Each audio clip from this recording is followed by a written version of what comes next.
Os irmãos de José voltam ao Egito. A fome continuava muito grande em Canaã. Quando as famílias de Jacó e dos seus filhos comeram todo o mantimento que tinha sido trazido do Egito, Jacó disse aos filhos: Voltem ao Egito e comprem mais um pouco de alimento para nós. Mas Judá lembrou: aquele homem deixou bem claro que se o nosso irmão não fosse junto com a gente, ele não nos receberia. Se o Senhor deixar que ele vá, nós iremos comprar mantimentos para o Senhor. Se o Senhor não deixar, não iremos. Aquele homem disse assim: Eu só os receberei se vocês trouxerem o seu irmão mais novo. Jacó disse: Por que vocês fizeram cair tamanha desgraça sobre mim? Por que foram dizer ao tal homem que tinha um outro irmão? Eles responderam: Aquele homem fez muitas perguntas a respeito de nós e da nossa família. Ele perguntou: O pai de vocês ainda está vivo? Vocês têm mais um irmão? Nós tivemos que responder às perguntas dele. Por acaso podíamos adivinhar que ele ia pedir que levássemos o nosso irmão? Aí Judá disse ao pai: Deixe o rapaz por minha conta. Nós partiremos agora mesmo e assim ninguém morrerá, nem nós, nem o Senhor, nem os nossos filhinhos. Eu fico responsável por Benjamim. Se não o trouxer de volta são e salvo, o Senhor poderá pôr a culpa em mim. Serei culpado diante do Senhor pelo resto da minha vida. Se não tivéssemos demorado tanto, já teríamos ido e voltado 2 vezes. Então o pai disse: Já que não existe outro jeito, façam o seguinte: ponham nos sacos alguns presentes para aquele homem. Levem os melhores produtos dessa terra, um pouco de bálsamo, um pouco de mel, especiarias, nozes e amêndoas. Levem também o dinheiro em dobro, pois vocês precisam devolver a quantia que foi encontrada na boca dos sacos de mantimentos que vocês trouxeram. Deve ter havido algum engano. Levem o irmão de vocês e vão depressa encontrar-se outra vez com aquele homem. Que o Deus Todo-Poderoso faça com que ele tenha pena de vocês e deixe que o seu outro irmão e Benjamim voltem para casa.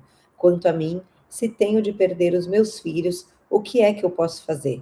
Assim os filhos de Jacó pegaram os presentes e dinheiro em dobro e foram para o Egito, levando Benjamim. Logo que chegaram, foram falar com José.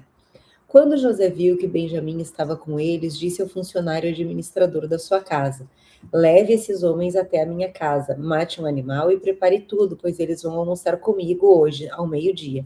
O administrador cumpriu a ordem e levou os irmãos até a casa de José. Quando chegaram lá, eles ficaram com medo e disseram uns aos outros: Trouxeram a gente para cá por causa do dinheiro que da outra vez foi colocado de volta nos sacos de mantimentos. Com certeza eles vão nos atacar, vão tomar de nós os nossos jumentos e obrigar a gente a trabalhar como escravos.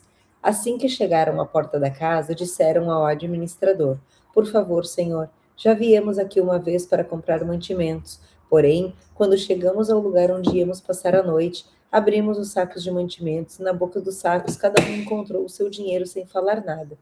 Trouxemos esse dinheiro de volta e também temos mais dinheiro aqui para comprar mantimentos. Nós não sabemos quem colocou o dinheiro nos sacos de mantimentos. Aí o administrador respondeu: Fiquem tranquilos, não tenham medo. O Deus de vocês e do seu pai deve ter posto o dinheiro nos sacos de mantimentos para vocês, pois eu recebi o dinheiro que pagaram. O administrador trouxe Simeão ao lugar onde eles estavam. Depois os levou para dentro da casa, deu água para lavarem os pés e também deu de comer aos jumentos. Os irmãos prepararam os presentes que iam entregar a José quando ele viesse ao meio-dia, pois já sabiam que iam almoçar ali. Quando José chegou à sua casa, eles lhe entregaram os presentes que haviam trazido, se ajoelharam na frente dele e encostaram o rosto no chão.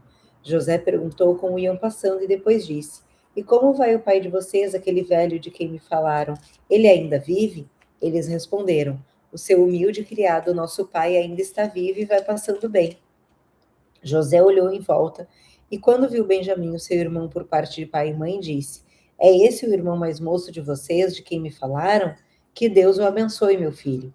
Ao ver o seu irmão, José ficou tão emocionado que teve vontade de chorar. Então foi para o seu quarto e ali chorou. Quando conseguiu se controlar, lavou o rosto e saiu, e disse: Sirvam o almoço. Serviram o almoço e José numa mesa, a José numa mesa e aos seus irmãos em outra.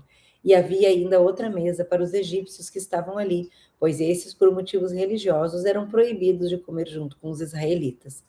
Os irmãos que sentaram de frente para José Os irmãos sentaram de frente para José. Eles foram colocados por ordem de idade, desde o mais velho até o mais moço. Quando viram isso, eles começaram a olhar uns para os outros muito admirados. Serviram a eles da mesma comida que foi servida a José e deram a Benjamim 5 vezes mais comida do que aos outros. E eles beberam com José até ficarem alegres. Olha,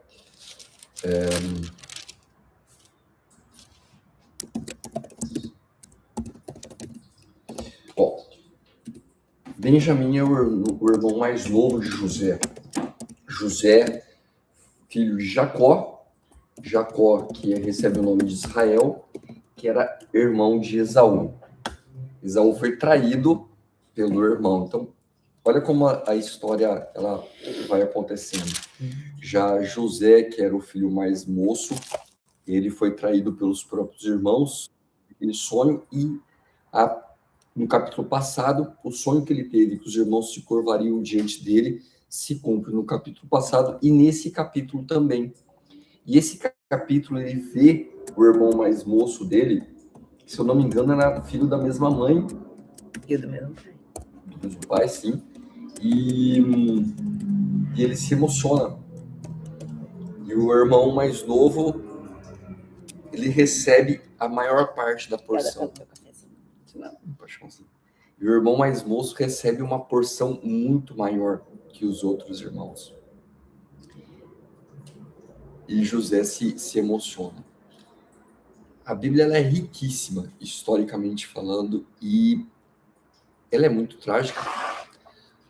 Olha só os livros dos heróis antigos, né? Os heróis eram super poderosos, eram isso, era aquilo. A Bíblia, ela mostra como os heróis eram falhos. Olha como os heróis bíblicos eram falhos. Olha as tragédias da vida de cada família. Quem seria o louco? Vamos colocar no não cristão. Quem seria o louco de criar um livro com tanta tragédia assim e tentar fazer com que vocês acreditassem nessa história se não fosse real? Porque não faria sentido algum se não fosse um livro histórico. Essa é a beleza da Bíblia. A beleza da Bíblia é não só o livro histórico, mas mostrar como pessoas imperfeitas, pessoas falhas, pessoas que erraram tanto na família, com irmãos, com tudo isso, ainda segue o propósito de Deus. E o melhor de tudo, por mais que José tenha passado dos 17 aos 30 anos sofrendo por ser escravo, na prisão e assim por diante, ele entende que o propósito era de Deus.